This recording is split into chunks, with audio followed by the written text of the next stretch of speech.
fais quoi? Ça va? Ça va. De la mode, de l'histoire.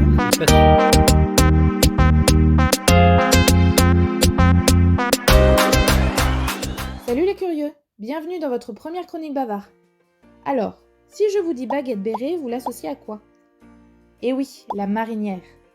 Vous y ajoutez en fond notre chère tour Eiffel, un verre de rouge, et voilà, ça c'est notre parfait cliché français.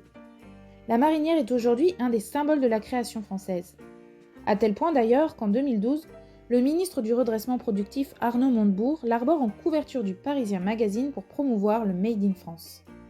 Et la marinière, vous l'aurez compris, c'est notre sujet du jour. La marinière à la base est un tricot rayé en jersey qui est porté en sous-vêtement par les matelots. Elle date du Second Empire. Elle descendait autrefois jusqu'à mi-cuisse, rentrait dans le pantalon et faisait office de sous-vêtement pour protéger les parties intimes, car à l'époque le slip n'existe pas. La longueur de la marinière dissimule aussi l'arrêt des fesses du matelot quand il se penche pour ses manœuvres, parce que dans la marine on présente bien. Elle se porte près du corps et ne comporte ni couture, sauf aux manches, ni boutons, ceci pour éviter de se prendre dans les cordages et de gêner les manœuvres. Il faut savoir qu'à l'époque, les matelots et les quartiers-maîtres ne disposaient que de leurs propres effets. L'uniforme des officiers existait déjà, mais sans aucune rayure.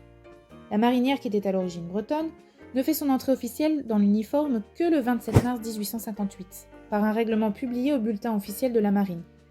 Les rayures sont alors réglementées. Le corps de la chemise devra compter 21 rayures blanches, chacune 2 fois plus large que les 20 à 21 rayures bleu indigo. Quant aux manches, elles comptent 15 raies blanches et 14 ou 15 raies bleues. Elles sont de 3/4 pour ne pas dépasser de la vareuse. On peut dire que dans la marine, rien n'est laissé au hasard.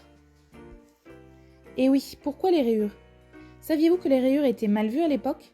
Elles sont réservées aux bagnards, aux prostituées, aux saltimbanques et plus largement au bas de la hiérarchie. Dans la marine, elles sont l'apanage des matelots. On raconte que les rayures permettraient de mieux voir et repêcher plus facilement le marin qui tombe au milieu des flots. D'après une autre légende, les 21 rayures correspondraient à 21 victoires de Napoléon. Mais ceci n'a jamais pu être prouvé. L'alternance des rayures blanches et bleues s'explique plus simplement par le souci d'économie du bleu indigo, teinture onéreuse à cette époque. Il était une fois une idylle nommée Boy et Coco. Boy, c'est le surnom de l'anglais Arthur Capel, amoureux et admirateur de Coco, Coco Chanel. Il lui offre une petite boutique dans la célèbre Deauville, à l'époque lieu de villégiature du gratin parisien. Nous sommes alors en 1913 et le nom de la modiste apparaît pour la première fois, Gabrielle Chanel. C'est une femme libre qui ose arborer dans les rues de Deauville un maillot de corps rayé, confortable et chic, celui que l'on appelle aujourd'hui marinière. Sa collection est avant-gardiste et propose des vêtements élégants, féminins et néanmoins confortables, à l'encontre de la mode étriquée de l'époque. Coco Chanel utilise le jersey, tissu jusqu'alors réservé aux sous-vêtements, en s'inspirant des vêtements de marins. Nous sommes en 1916-1917 et Coco Chanel fait porter par des femmes de la haute société non seulement un vêtement de travail, mais aussi un vêtement pour hommes. C'est une vraie révolution pour l'époque.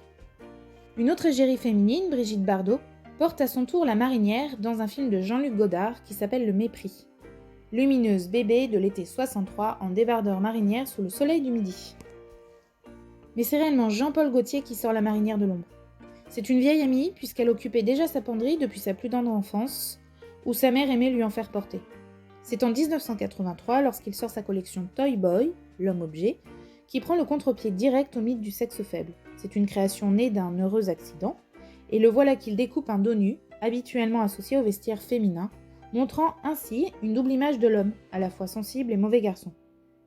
D'ailleurs, cette même année, Jean-Paul Gaultier découvre l'esthétique d'un film qui le fascine, Rainer Fassbinder, qui incarne dans Querelle un jeune marin à la sexualité déviante, mauvais garçon, tombeur marginal avec une maîtresse ou un amant dans chaque port. En tant que créateur, Jean-Paul Gaultier déclare « J'aime l'aspect graphique et architectural de la rayure ».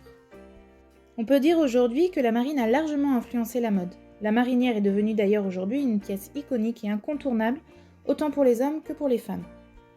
Et voilà, c'est tout pour aujourd'hui. Je vous remercie de m'avoir écouté.